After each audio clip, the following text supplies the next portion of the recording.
నమస్తే. నేను మీ గోపి. వెల్కమ్ బ్యాక్ టు మనంటి. ప్రస్తుతం మనతో పాటు ఉన్నారు political analyst and senior journalist Lalith Kumar గారు ఉన్నారు. ఆయనతో మాట్లాడదాం. నమస్తే అండి. నమస్తే గోపి. సో 2 రోజుల క్రితం విజయవాడలో వల్లభనేని వంశీని పరామర్శించే క్రమంలో ఒక చిన్న పాప అయితే విపరీతంగా వైరల్ అయింది. పరామర్శించి బయటకొచ్చారు. చిన్న ర్యాలీలాగా తీస్తున్న క్రమంలో ఒక చిన్న పాప అన్నా సెల్ఫీ అని బాధతో ఏడుస్తున్నట్టుగా అయితే ఆ అమ్మాయి అయితే మొహం కనపడింది. బట్ వ్యతిరేక ప్రతినిధి పార్టీలు ఏమంటారంటే ఆ అమ్మాయి వాళ్ళ ఆర్టిస్టే. వాళ్ళే ఈ అమ్మాయిని వైరల్ చేయడానికి ఒక సెంటిమెంటల్ ఒక డ్రామా ఆడుతున్నారని ఒక చర్చ అయితే నడుస్తుంది. అసలుకేంటది? అమ్మాయి ఎవరు అసలకి? మీ మాటల్లో. గోపి, మామూలుగా పొలిటికల్ పార్టీస్ ఏం చేస్తాయంటే సందర్భాన్ని బట్టి ప్రజల్లోకి వచ్చినప్పుడు ఒక సీన్ను క్రియేట్ చేసి సింపతి పొందడానికో ఒక డ్రమటిక్ సీన్ను క్రియేట్ చేస్తాయి. హ్మ్. ఇది కొన్ని పార్టీలు చేస్తూ ఉంటాయి. దాంట్లో భాగంగా జగన్మోహన్ రెడ్డి మొన్న వల్లభనేని వంశీకి సంబంధించి జైలుకి బయటకు వచ్చే క్రమంలో వెళ్ళిపోయేటప్పుడు ఒక పేరెంటు ఒక పాపను అతి దగ్గరగా అతని జీపు ముందే అదే కారు ముందు. అతని వెహికల్ ముందే హ్మ్. చేస్తుంటే ఆ అమ్మాయి ఏడుస్తూ జగనన్న జగనన్న అనేసి అంటుంటే ఆ అమ్మాయిని ఆయన పిలవటము, ముద్దు పెట్టుకోవటము, సెల్ఫీ ఇవ్వటము, పంపించడం జరిగింది. అక్కడి వరకు బాగానే ఉంది. ఇవన్నీ ఎలా ఉంటాయంటే ఈ పొలిటికల్ పార్టీస్ చేసే సీన్స్ ముందుగా ప్లాన్ ప్రకారమే జరుగుతాయి. ఓకే. అంటే గత ఓదార్పు యాత్రలో నుంచి చూసుకున్నా కూడా జగన్మోహన్ రెడ్డి మొన్న సిద్ధం సభలకు సంబంధించిన బస్సు యాత్ర ఉంది కదా, హ్మ్. మొన్న ఎలక్షన్స్ జరిగిన అవును. బస్సు యాత్రలో పేదలు రావడము, అసలు స్ట్రెచ్చరే తీసుకొని బస్సు దగ్గరికి తీసుకొచ్చారు. హ్మ్. ఒక రోగి పడుకొని ఉంటే ఆ స్ట్రెచ్చర్ని కూడా తీసుకొచ్చేసారు. ఓకే. అది సీన్ అంతా ఒక డైరెక్షన్లో జరుగుతుంది. ఇలా వస్తారు, పలానా స్పాట్లో మీరు ఇక్కడ ఉండాలి, కెమెరాలు ఇక్కడ ఉండాలి, మీరు ఇక్కడ బయటికి రావాలి, మీరు ఇలా చేసి మళ్ళీ వెళ్ళిపోవాలి లోపలికి. ఇది సీన్. దాని ప్రకారం జరుగుతూ ఉంటుంది. ఇక్కడ కూడా మనం గమనిస్తే ఆ అమ్మాయి సహజంగా జగన్మోహన్ రెడ్డి మీద ప్రేమ ఉంది. ఓకే. వాళ్ళు రెడ్డి సామాజిక వర్గం, ఒకటే కమ్యూనిటీ. మొదటి నుంచి జగన్ జగన్ అనేసి ఇంట్లో మాట్లాడుకునే విషయాలు కానీ, టీవీలో చూసే విషయాలు కానీ ఇవన్నీ చూసి ఆ జగన్ మీద కొంచెం లవ్ అండ్ అఫెక్షన్ పెంచుకునింది. ఆ పెంచుకున్న అమ్మాయిలో ఏమవుతుందంటే ఈ జగన్మోహన్ రెడ్డి వచ్చే ముందు ఏం చేద్దాం అక్కడ సందర్భం అనేది ఒక ప్లాన్ చేస్తారు. ఎవరున్నారు మనకు బాగా తెలిసిన వాళ్ళు అని, సో అండ్ సో వాళ్ళ అమ్మాయి ఉంది, ఇట్లా మంచి జగన్ అంటే బాగా ఇంట్రెస్ట్ అండి, చూడాలని మాట్లాడాలని ఆ అమ్మాయికి ఇంట్రెస్ట్ అండి అని అన్నప్పుడు ఆ అమ్మాయిని ఈ సందర్భానికి ఉపయోగించేస్తారు. ఓకే. ఆ దానిలో భాగంగానే మీరు గమనించారో లేదో, జగన్మోహన్ రెడ్డి ఆ అమ్మాయి ఏ ప్లేస్లో ఉండాలి, ఏ సమయానికి ఏ ప్లేస్లో ఉండాలి అని పేరెంట్కి చెప్పేసి ఉంటారు. అప్పటికి వీళ్ళ ఫ్రేమ్స్ కూడా, కెమెరా ఫ్రేమ్స్ కూడా జగన్మోహన్ రెడ్డి వాహనం నుంచి పేరెంట్ని చూపిస్తాయి. ఆ అమ్మాయి చేస్తుంది. ఆ అమ్మాయి చేసిన తర్వాత ఆ అమ్మాయిని ఇలా అన్నప్పుడు మళ్ళీ జగన్మోహన్ రెడ్డిని ఫ్రేమ్లోకి తీసుకుంటుంది, ఆ అమ్మాయిని జగన్మోహన్ రెడ్డి. తర్వాత మళ్ళీ జగన్మోహన్ రెడ్డి ఆ అమ్మాయిని ముద్దు పెట్టుకునేది ఆపోజిట్లో కెమెరా ఫ్రేమ్. ఇట్లా 4-5 కెమెరాలు ఆడ సెటప్లో ఉన్నాయి. ముందుగా సెటప్, ప్లానింగ్. ఆ అమ్మాయికి అభిమానం వాస్తవమే, ఆ అమ్మాయికి జగన్మోహన్ రెడ్డి అనే పిచ్చి అనేది వాస్తవమే. ఆ పిచ్చి, ఆ అమ్మాయి ఆ జగన్మోహన్ రెడ్డి మీద ఉన్న లవ్ అండ్ ఎఫెక్షన్ను ఈ సందర్భంలో ఉపయోగిస్తాం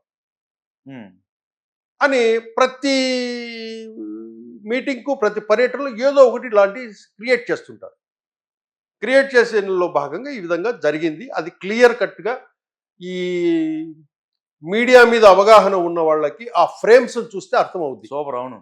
మీడియా మీద అవగాహన ఉన్న వాళ్ళకి, కెమెరామెన్లకి, సినిమా డైరెక్టర్లకి ఆ ఫ్రేమ్స్ను బట్టి అది క్రియేషన్. ఆ సీన్ మాత్రం క్రియేషన్. అవును. కానీ ఆ అమ్మాయి ప్రేమ మాత్రం ఒరిజినల్. ఆ ప్రేమను ఈ సీన్ని క్రియేట్ చేసి దాన్ని పండించారు, హైలైట్ చేశారు. బాగుంది, అక్కడి వరకు బాగానే ఉంది. మనం ఏంటంటే కొంతమంది ఏం చేస్తుంటే ఇక్కడ అమ్మాయిని ట్రోల్ చేస్తున్నారు, చిన్న పాపను ట్రోల్ చేస్తున్నారు, మీరు మనుషులేనా ఇది అంటున్నారు. అమ్మాయిని ట్రోల్ చేయడంలో ఇక్కడ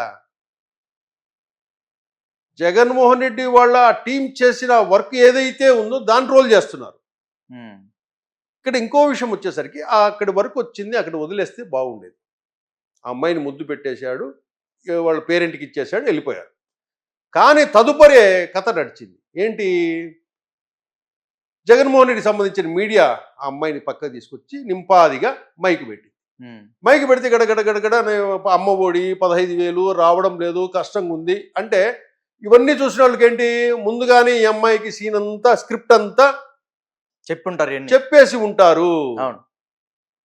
ఇట్లా మేము చాలా ఇబ్బందులు పడుతున్నాము, కష్టపడుతున్నాము అంటే ఈ అమ్మాయి ద్వారా రాష్ట్రంలో ఉండే తల్లిదండ్రులకి అందరికీ అమ్మఒడి లేని వాళ్ళ వల్ల మేమంతా చదువుకోలేకపోతున్నాము అనే మెసేజ్ పంపడానికి ఈ సీన్ ఉపయోగించుకున్నారు.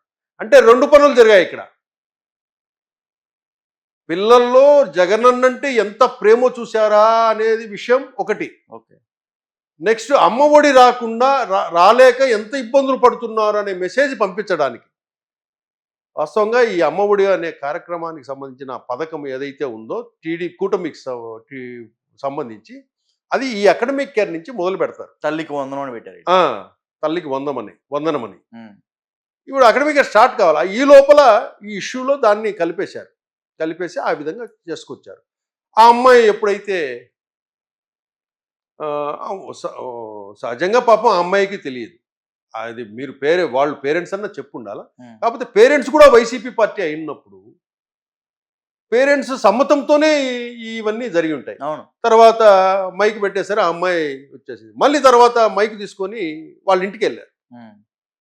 జగన్ నన్ను కల్పించలేదని వాళ్ళ చెల్లెలు అలిగి ఆ అమ్మాయితో మాట్లాడడం లేదంట అనే సీన్ అక్కడ క్రియేట్ చేశారు ఇంట్లో. జగన్ మామయ్యని నేను చూడాలి, జగన్ మామయ్యను నేను అనేసి ఆ అమ్మాయి అంటుంటే దాన్నే తీసి రిపీట్గా జగన్మోహన్ రెడ్డి మీడియాలో రిపీటెడ్గా చూపించేసరికి ఆ చూసే వాళ్ళకు కూడా ఎబ్బెట్టుగా ఉంది. చూసే వాళ్ళకు కూడా ఎందుకు ఇది వాంటెడ్లీ ఎందుకు ఇది చేస్తున్నారు అంటే ఏదో గవర్నమెంట్ బదనాం చేయడానికో ఆ చిన్నపిల్లల్ని వాడుకొని చేయటం ఎందుకు అని సోషల్ మీడియాలో చాలామంది ప్రశ్నిస్తూ ఉన్నారు. కాకపోతే అమ్మ ఒడికి ఆ అమ్మాయికి చదువుకి అమ్మాయి చదివే స్కూల్కి అమ్మ ఒడి అమౌంట్కి చాలా తేడా ఉంది. ఆ అమ్మాయి చదివేది ఇంకో మంచి స్కూలు, కార్పొరేట్ స్కూలు. ఆ అమ్మాయికి అమ్మ ఒడితో ఏముంది, అమ్మ ఒడి ఆ అమ్మాయి అనేసి టీడీపీకి సంబంధించిన మీడియా కూడా ఆ వివరాలు వాళ్ళ పేరెంట్స్ ఎవరు అన్ని వివరాలు బయటపెట్టింది. చూసే వాళ్ళకి ఏమవుతుందంటే ఎందుకు వాంటెడ్లీ ఇప్పుడు సీను ఇంకా ఎలక్షన్స్ 4 ఏళ్ళు ఉన్నాయి, 4 సంవత్సరాలు ఉన్నాయి, ఇప్పుడే ఈ సీన్లన్నీ క్రియేట్ చేయటం ఎందుకు, ఆ సీన్లలో పిల్లల్ని వాడుకోవడం ఎందుకు. అమ్మాయి జగనన్నను చూడాలనుకునింది, చూసింది, ముద్దు పెట్టేశాడు, ఆ పేరెంట్కి ఇచ్చేసాడు అమ్మాయిని, అక్కడితో అయిపోయింది. దాని తర్వాత ఏదైతే ఉందో అప్పుడు వైసీపీ ఈ ప్లాన్ అంతా బండారం గుట్టురట్టయింది.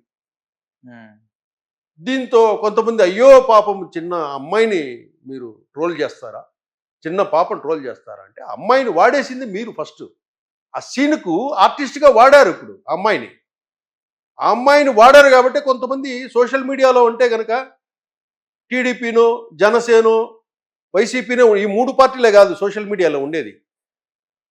ఆంధ్రప్రదేశ్లో అండ్ ప్రపంచవ్యాప్తంగా ఉన్న తెలుగు వాళ్ళందరికీ సోషల్ మీడియాలో పార్ట్నర్సే వాళ్ళంతా కూడా. అకౌంట్స్ ఉన్నాయి వాళ్ళకు, ప్రతి ఒక్కరికి అకౌంట్స్ ఉన్నాయి. వాళ్ళు స్వేచ్ఛగా ప్రశ్నిస్తారు, క్వశ్చన్ చేస్తారు, ట్రోల్ చేస్తారు. దీన్ని టీడీపీ పార్టీనే చేస్తుంది, జనసేనే చేస్తుంది అని వాళ్ళ మీద వేయడం కంటే మిగతా ప్రజలందరికీ సోషల్ మీడియాలో పార్ట్నర్స్ ఉన్నారు, వాళ్ళందరూ కూడా చేస్తారు. అంటే వాళ్ళ ఒపీనియన్ చెప్తారు, మీరు చేసిన తప్పు ఇది ఒప్పు అని చెప్పే ఇది ఉంది. కాబట్టి సోషల్ మీడియాలో విమర్శలు ఎదుర్కోకుండా ఉండే జాగ్రత్తలు మనం తీసుకోవాలి. మనమే తప్పు చేసి సోషల్ మీడియాలో నన్ను విమర్శిస్తున్నారని మనం బాధపడితే ఎట్లా? అది ప్లాన్ కాదని ఎవరన్నా చెప్పమనండి. ఆ సీన్ క్రియేషను ప్లాన్ కాదని చెప్పమనండి. 3-4 కెమెరాలు పెట్టారు, 4 ఫ్రేమ్స్లో యాంగిల్స్లో పెట్టున్నారు. మీరు గమనించండి ఒకసారి రిపీటెడ్గా ఒకసారి మీడియాకు సంబంధం లేని వ్యక్తులు 4-5 సార్లు చూస్తే కనుక్కునేస్తారు ఇది ప్లానెడ్. ఓకే. ఆ ఫ్రేమ్స్ చూస్తానే సినిమాటిక్ ఫ్రేమ్స్ అవన్నీ. కాబట్టి ఏదైనా కూడా ప్రచారానికి పిల్లల్ని వాడుకోవటము, ఆ పిల్లల్ని ఎవరో ట్రోల్ చేశారని మళ్ళీ దాని సింపతి కింద గెయిన్ చేసుకోవడము, మళ్ళీ పిల్లల చేత ప్రభుత్వం మీద వ్యతిరేకంగా మైకులో మాట్లాడించటము, ఇవన్నీ ఏమవుతాయంటే ప్రజలు కనుక్కునేస్తారు. ఓకే. ఇది వాంటెడ్లీ చేశారు, పన్నిగట్టుకొని చేశారు అనేసి ప్రజలు కనుక్కునేస్తారు. ఓకే. అది Gopi. Okay sir. Right. Thank you అండి. Thank you very much.